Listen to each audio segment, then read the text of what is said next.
Hello everyone, मैं Pawan Singh, chemistry teacher. Online platform पे आपका स्वागत है। हमारा जो प्लेटफॉर्म है ये है ऑनलाइन यानी, जिसपे हम लोग आपको नीट से related chemistry, physics and biology provide कराएंगे और हमारे टीचर कोशिश करेंगे कि बेस्ट से बेस्ट आपको जो है कॉन्सेप्ट प्रोवाइड कराएं। तो चलिए आज हम लोग केमिस्ट्री में एक नया टॉपिक देखते हैं। जो हमारा टॉपिक है इक्विवेलेंट वेट।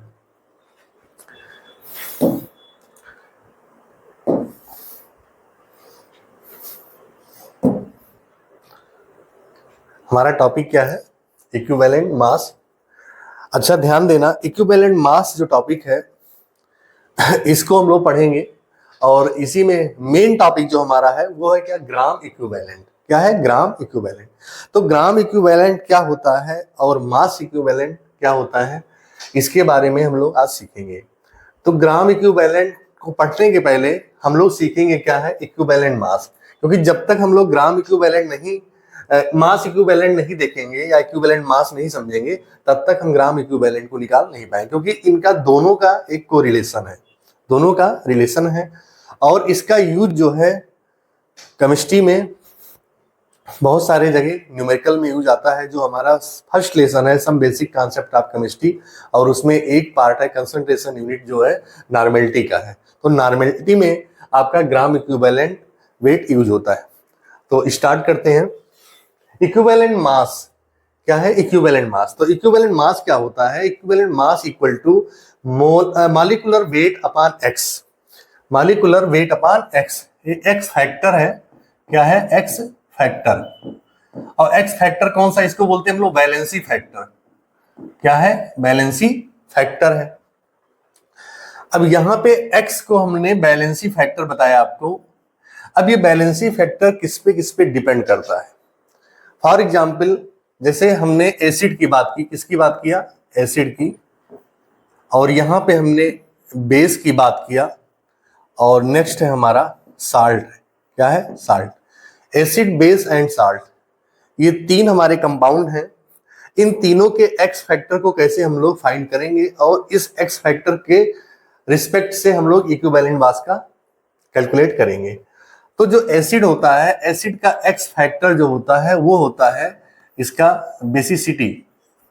क्या होता है? बेसिसिटी। और बेस का जो एक्स फैक्टर या बैलेंसी फैक्टर होता है वो डिपेंड करता है इसकी एसिडिटी पे, एसिडिटी पे। और जो साल्ट होता है, यहां पे साल्ट पे number of charge are present on cation or anion.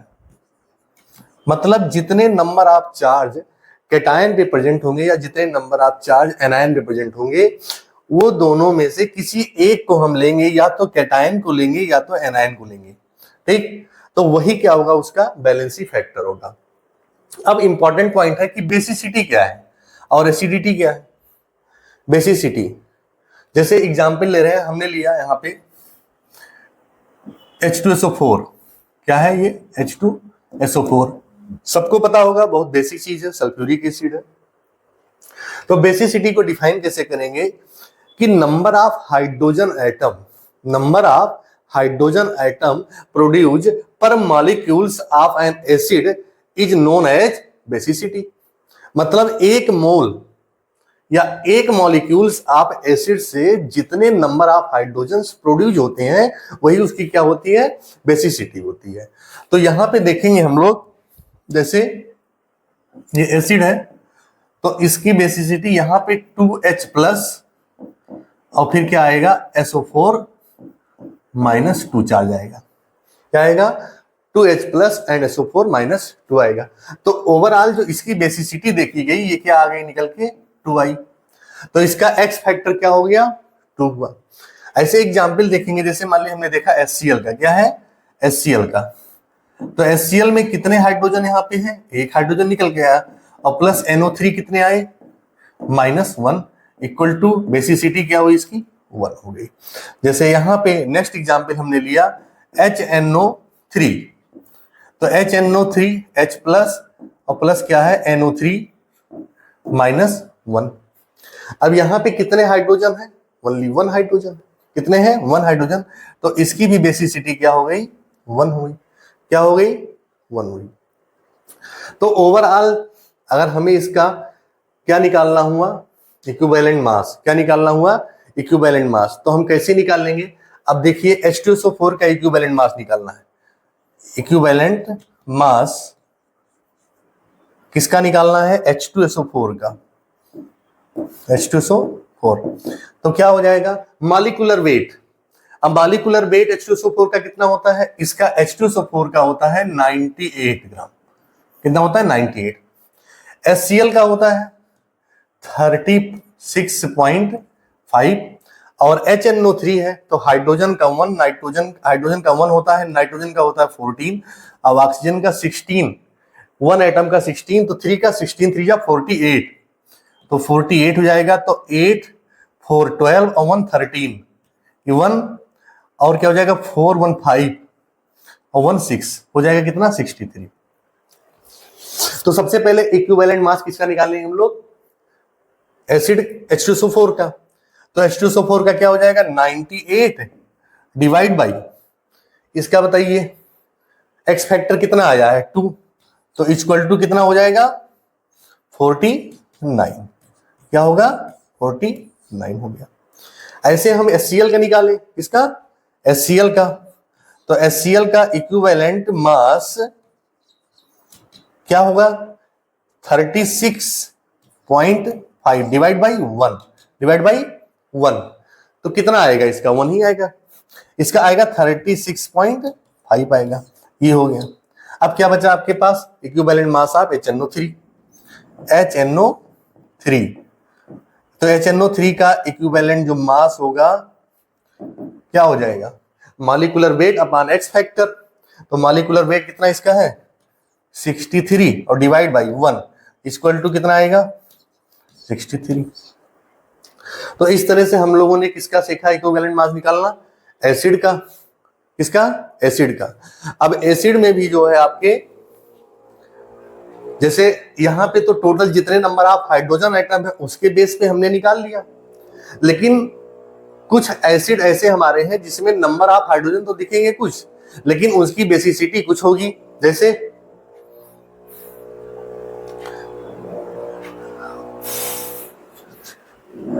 यहां पे एग्जाम्पल कुछ और है, जैसे H3PO4 है, H3PO4, फिर है H3PO3 एंड H3PO3 और H3PO2, ठीक। अब ये तीनों कंपाउंड किसके हैं? फास्फोरिक एसिड के हैं, फास्फोरस से रिलेटेड। अब देखिए अगर इनकी तीनों की हमें बेसिसिटी बतानी है, क्या बतानी है? बेसिसिटी बतानी है। इन तीनों की हमको बेसिसिटी बतानी है। तो तीनों की अगर हम हाइड्रोजन देखें, नंबर ऑफ हाइड्रोजन, तो हाइड्रोजन देख करके हमको क्या पता चल जाएगा कि इसकी बेसिसिटी 3, इसकी 3, इसकी 3। ऐसा नहीं, क्या होगा? ये गलत होगा।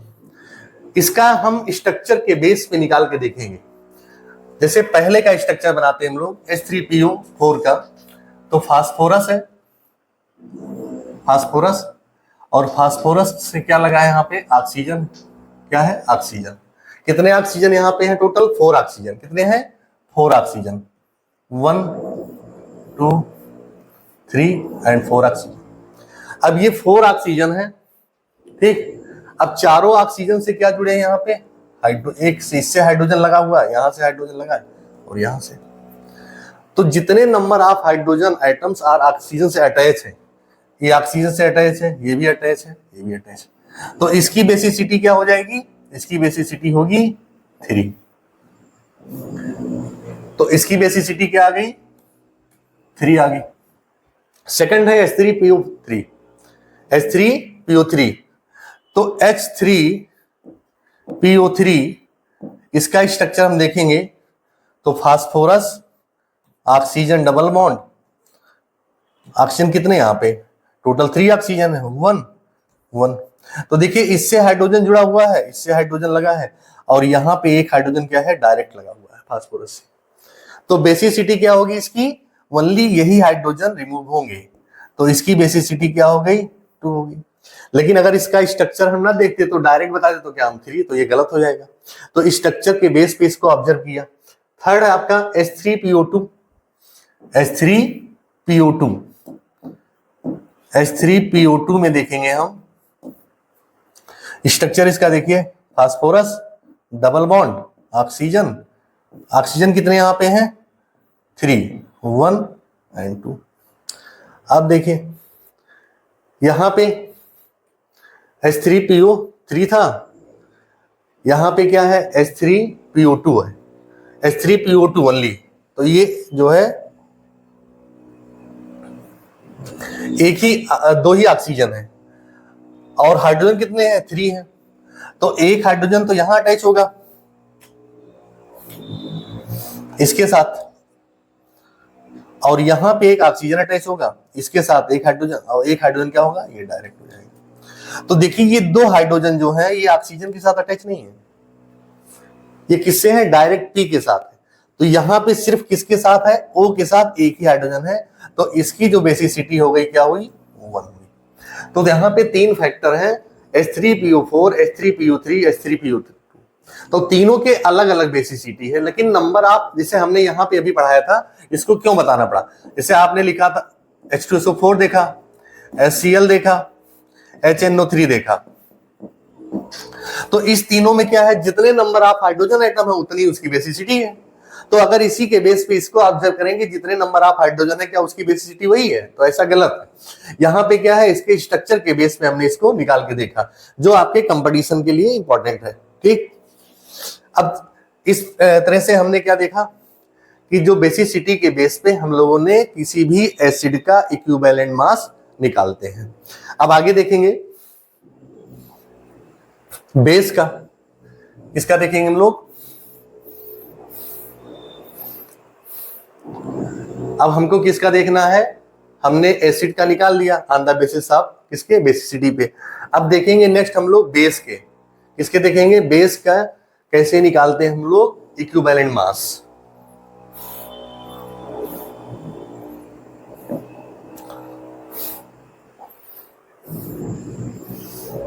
तो देखिए बेस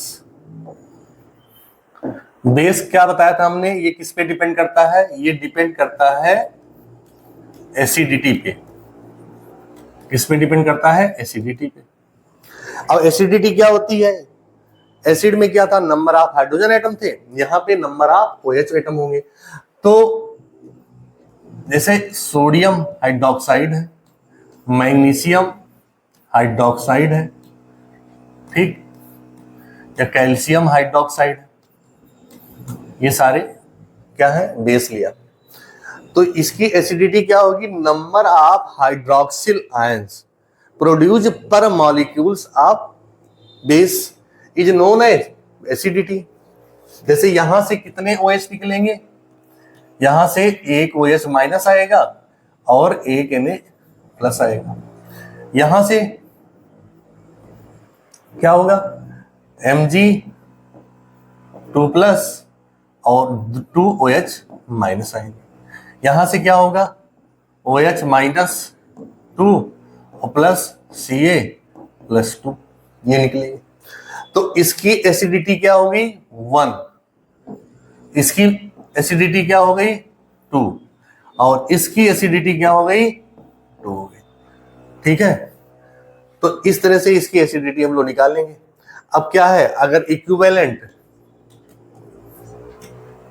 मास ऑफ NaOH निकालना है हमको, तो क्या करेंगे, मॉलिक्यूलर मास ऑफ NaOH, तो NaOH का मॉलिक्यूलर मास होता है 40 और डिवाइड बाय X फैक्टर, तो X फैक्टर इसका क्या है, 1 है, तो इक्वल टू कितना हो जाएगा, 40 हो जाएगा।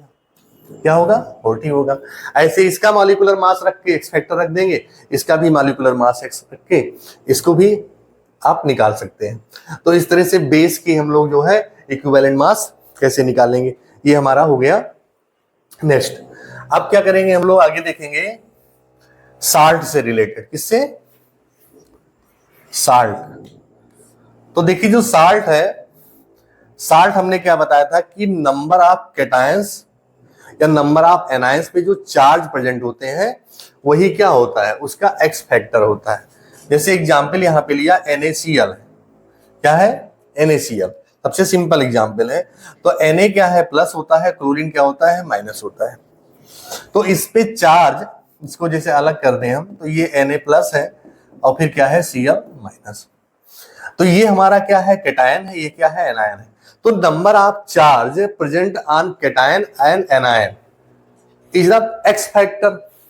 तो इस पे कितने चार्ज है? 1 चार्ज है। इस पे कितने चार्ज है? 1 चार्ज है। तो कोई दोनों में से एक ही चार्ज लेंगे, ओनली 1। तो NaCl है। तो NaCl का अगर हम लोग इक्विवेलेंट मास निकालें तो क्या हो जाएगा? इसका सोडियम क्लोराइड का मोलर मास होता है, मॉलिक्यूलर मास 58.5, क्योंकि 35.5 होता है क्लोरीन का और 23 होता है सोडियम का। तो 58.5 डिवाइड बाई कितना हो जाएगा हमारा? 1 हो जाएगा। तो इसका इक्विवेलेंट मास आया 58.5। तो इस तरह से हम लोगों ने क्या सीखा कि इक्विवेलेंट मास निकालना किसका सीखा? एसिड का, बेस का और साल्ट का। अब लेकिन हमारा जो मेन टॉपिक क्या था वो था ग्राम इक्विवेलेंट। क्या है? Gram equivalent. तो अब इसके बाद हम लोग देखते हैं कि ग्राम इक्विवेलेंट क्या होता है। और यहां पे एक पॉइंट और करके नोट करके देख लेते हैं हम लोग, जो हमारा टॉपिक है नेक्स्ट, नोट करके पॉइंट देखेंगे कि जो आपके होते हैं, जैसे कोई भी इक्वेशन होती है, कोई भी इक्वेशन है, वो वेट डिपेंड करती है ऑन रिएक्शन पे। क्या करती है? जैसे अगर हम लोग देखें यहां पे equivalent weight depend on reaction. जैसे कुछ इक्विवेलेंट वेट किस पे डिपेंड करते हैं? उसके रिएक्शन पे डिपेंड करते हैं। जैसे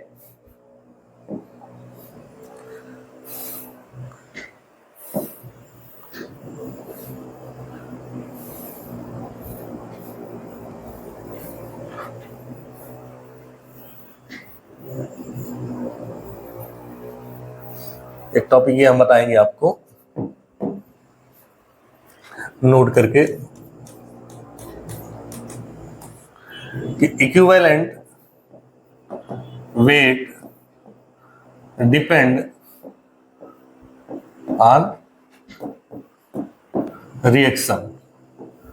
जैसे यहां पे है H2SO4 है। क्या है? H2SO4। और इसका रिएक्शन हो रहा है किसके साथ? सोडियम हाइड्रोक्साइड के साथ, NaOH। और यहां पे टेम्परेचर रखा गया ग्रेटर देन 200 डिग्री सेल्सियस। तो यहां पे पार्शियल रिप्लेसमेंट हो जाएगा NaHSO4 और प्लस बनेगा H2। ठीक। तो इसकी बेसिसिटी क्या हो गई? यहां पे इसकी बेसिसिटी हुई only 1 because the partial replacement of hydrogen atom from the acid. तो ये जितने number of hydrogen atom produce करते हैं या जितने नंबर ऑफ हाइड्रोजन एटम या आयंस प्रोड्यूस करेंगे पर मॉलिक्यूल्स ऑफ एसिड, वही क्या होगा? उसका बेसिसिटी होगी या वही एक्स फैक्टर होगा। तो इसका मॉलिक्यूलर मास कैसे, इसका इक्विवेलेंट वेट कैसे निकालेंगे हम लोग? इस एसिड का मोलर मास इसका होता है 98 या मॉलिक्यूलर मास डिवाइड बाई 1, तो आ जाएगा कितना? 98 आएगा। क्या आएगा? 98 आएगा। ठीक है। तो इसको आप लोग नोट करिए। फिर जो है आगे हम लोग फिर देख रहे हैं कि ग्राम इक्विवेलेंट कैसे निकालते हैं।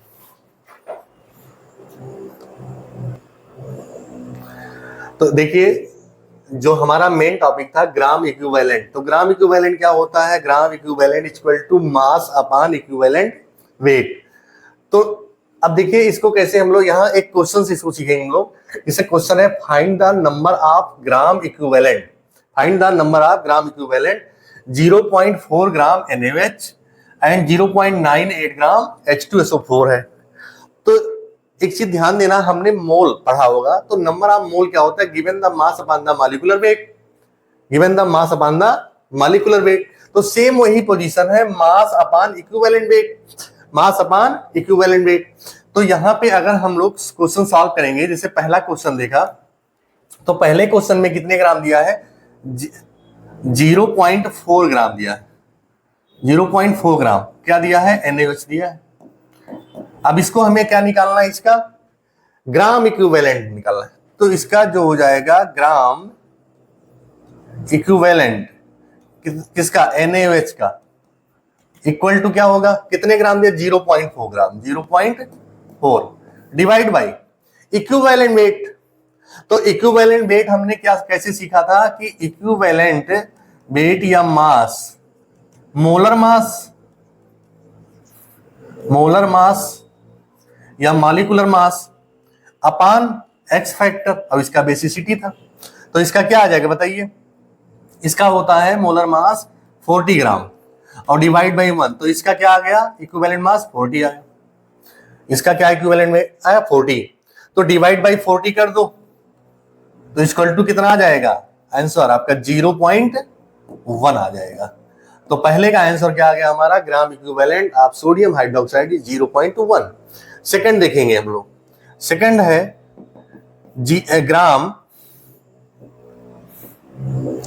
ग्राम इक्विवेलेंट किसका, H2SO4 का, H2SO4 का निकालना हमको। तो यहां पे देखिए कितने ग्राम दिया है, 0.98 ग्राम दिया है, तो 0.98 डिवाइड बाई, अब 0.98 इसका मॉलिक्यूलर मास कितना होता है, देखिए इसका अगर हम लोग इक्विवेलेंट मास निकालेंगे, equivalent mass equal to molar mass 98 divide by X factor कितना होगा इसका 2, तो इक्वल टू हो जाएगा 49। कितना होता है, 49 होता है। पे जो ग्राम इक्विवेलेंट वेट आया था इसका 0.4 डिवाइड बाई, अच्छा 0.1 नहीं, इसका 0.01 आएगा, ध्यान देना, इसका आएगा 0.01 आएगा। ठीक, आगे देखेंगे इसका 0.98। अब यहां पे क्या है, 49 है, क्या है 49 है, 49 क्या आ गया, इसका आया इक्विवेलेंट वेट, तो पॉइंट हटाइए आप, तो यहां पे आ जाएगा 00। अब ये क्या हो गया 49 यहां पे 2, अब आ जाएगा ये क्या आ जाएगा 100 आ जाएगा, क्या आएगा 100 आएगा। अब इसको जब हम लोग सॉल्व करेंगे तो यहाँ पे 0.02 आएगा आंसर इसका। ठीक, तो इस तरह से हम लोगों ने ग्राम इक्विवेलेंट के फार्मूले को लगा करके हमने ग्राम इक्विवेलेंट को निकालना सीखा। तो ओवरऑल आज हम लोगों ने ग्राम इक्विवेलेंट टॉपिक और इक्विवेलेंट मास इस दोनों को सीखा और इससे रिलेटेड न्यूमेरिकल भी किया। तो आई होप यू आपको समझ में आया होगा। Okay, thank class.